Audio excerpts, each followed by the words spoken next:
سب سے پہلی بات، واقعہ کربلا کو پورا پڑھنے سے، سننے سے، سمجھنے سے پہلے صحابہ کرام کے مزاج کو سمجھنا، نبی علیہ السلام کی تربیت کو سمجھنا اور زندگی کے مقصد کو سمجھنا ضروری ہے۔ اس کے بغیر جو صرف ڈائریکٹ واقعہ کربلا سمجھنے کی کوشش کر رہا ہے، یہ غلطی پہ جا سکتا ہے، خطرے میں پڑا ہوا ہے۔ ایک بات۔ دوسری بات، حضرت حسین رضی اللہ تعالی عنہ نے اپنے عمل اور کردار سے یہ سبق دے دیا کہ ایمان والے پریشانیوں کے وقت میں جرت کا اظہار کرتے ہیں، بہادری کا مظاہرہ کرتے ہیں اور آگے بڑھ کر قربانیاں پیش کرتے ہیں۔ اچھا جی، اب دو باتیں آخری میں بالکل اہم ہو جائیں، ذرا سمجھیے۔ حضرت حسین رضی اللہ تعالی عنہ کا یزید سے مسئلہ کیا تھا، مخالفت کیا تھی، لڑائی کیا تھی، پوائنٹ کیا تھا جس کے اوپر یہ سارا واقعہ پیش آیا؟ کوئی جائیداد کا تو مقصد نہیں تھا، کوئی مال پیسہ بھی نہیں تھا، ایک پوائنٹ تھا، 1 پوائنٹ ایجنڈا تھا۔ حضرت حسین رضی اللہ تعالیٰ عنہ یزید کو خلافت کا اہل نہیں سمجھتے تھے۔ حضرت حسین رضی اللہ تعالیٰ عنہ یزید کو خلافت کا اہل نہیں سمجھتے تھے، اسی لیے اس کے لیے اس سے بیعت خلافت نہیں کیا آپ نے۔ ایسا ہی ہے نا جی، کوئی اور بات بھی ہے، اس کو خلافت کا اہل نہیں سمجھتے تھے، اس کا نمائندہ ابن زیاد آیا، زبردستی کی، لیکن آپ نے کیا کیا؟ آپ نے کہا حسینیت جھک جانا نہیں، کٹ جانا تو ہو سکتی ہے، جھک جانا نہیں ہو سکتی۔ تو آپ نے اپنی جان قربان کر دی عظیمت کے راستے میں، اللہ کے جان اور خاندان سب کچھ قربان کر دیا۔ حسینیت کیا ہے؟ حسینیت یہ ہے کہ حق کے لیے کھڑے ہو جانا، باطل کے سامنے کھڑے ہو جانا، چاہے جان جاتی ہے جائے، بندہ کٹ تو سکتا ہے، جھک نہیں سکتا۔ یہ آپ نے اپنے عمل سے ثابت کر کے دکھایا۔ ایسا ہی ہے جی، یہاں تک بات سمجھ میں آ گئی؟ اب اگلی بات جو کرنے لگوں اس سے زیادہ اہم ہے، توجہ سے سنیں گے جی۔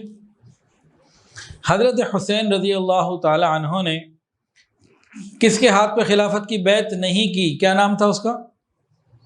بھول گئے؟ ابھی 1 منٹ۔ ہاں، یزید۔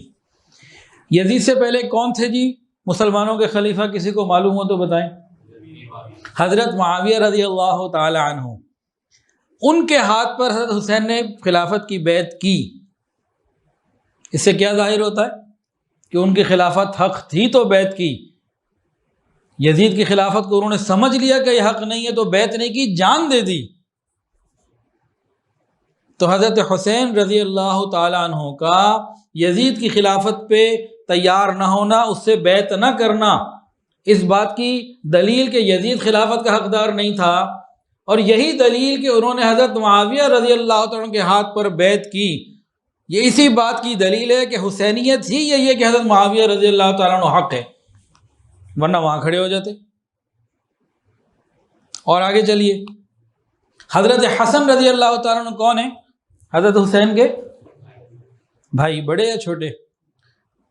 بڑے بھائی۔ حضرت معاویہ رضی اللہ تعالیٰ عنہ کو خلافت کس نے دی؟ حضرت حسن رضی اللہ تعالیٰ عنہ، جو سیدنا علی رضی اللہ عنہ کے شیر خدا کے بیٹے ہیں، حضرت حسین کے بڑے بھائی ہیں، خود اپنی خلافت ان کے لیے دی، خود حق سے دستبردار ہوئے اور ان کو خلافت خود پیش کی اپنے ہاتھوں سے، اور ان سے خلافت کی بیعت کی، اور زندگی بھر پھر ان کی خلافت میں رہے۔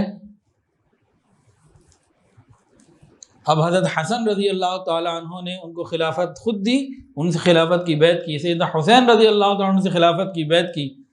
تو اب اسی سے آپ مقام کا اندازہ لگا لیجئے، کاتب وحی، نبی علیہ السلام کی اہلیہ کے بھائی،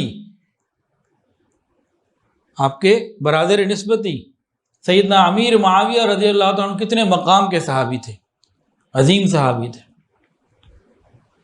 تھوڑا اور آگے بڑھوں؟ اتنا کافی ہے۔ سیدنا علی رضی اللہ تعالیٰ عنہ، ان دونوں کے والد گرامی، انہوں نے اس سے پہلے جو تینوں خلفائے کرام گزرے، تینوں کی بیعت بھی کی، ان کی اطاعت بھی کی، ان کی سرپرستی میں وقت بھی گزارا۔ حضرت ابوبکر صدیق رضی اللہ عنہ سے خلافت کی بیعت کی، حضرت علی رضی اللہ تعالیٰ عنہ، حضرت عمر سے کی، حضرت عثمان سے کی۔ اس کا کیا مطلب ہے؟ کہ سارے ہی ٹھیک آ رہا تھا سلسلہ، وہ تو یہاں کے معاملہ ان کے نزدیک خراب ہوا کہ یزید جو ہے یہ اس مقام کا بندہ نہیں۔ جو صحابہ کرام گزرے ہیں۔ تو ان باتوں سے آپ کو سمجھ میں آ گیا کہ واقعہ کربلا یہ کس بات کی نشاندہی ہے؟ واقعہ کربلا حضرت حسین رضی اللہ عنہ کا یہ اصولی موقف کہ یزید خلافت کا اہل نہیں، اس بات کی دلیل ہے کہ حضرت معاویہ رضی اللہ تعالیٰ عنہ پچھلے سارے خلافت کے اہل تھے، ورنہ وہاں کھڑے ہو جاتے۔ اب کوئی نہ سمجھنا چاہے تو نہ سمجھنا چاہے، اس کے بارے میں کیا کیا جا سکتا ہے؟ بہرحال الحمدللہ اہل سنت والجماعت ہمارا یہ عقیدہ ہے، تمام صحابہ کرام رضوان اللہ تعالی علیہم اجمعین، ان سے اللہ رب العزت نے جنت کا وعدہ کیا ہے، سارے کے سارے حق ہیں، ہمیں کسی کے اندر کمی بیشی کرنے کا کوئی اختیار نہیں، سب کے اللہ نے مقام اور مرتبے رکھے۔ نبی علیہ السلام کے تمام ساتھیوں کو اللہ نے ان کے لیے خود چنا۔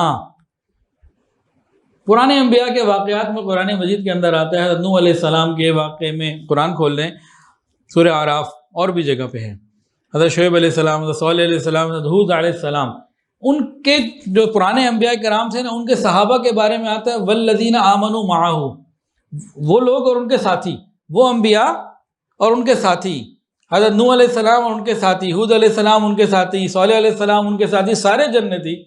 ارے جب گزشتہ انبیاء کے صحابہ جنتی تو نبی علیہ السلام کے صحابہ تو اعلیٰ جنتی ہیں، یہ تو قرآن سے بات ثابت ہے، اس میں کون سی پریشانی کی بات ہے؟ تو صحابہ سے محبت ہمارے ایمان کا حصہ ہے۔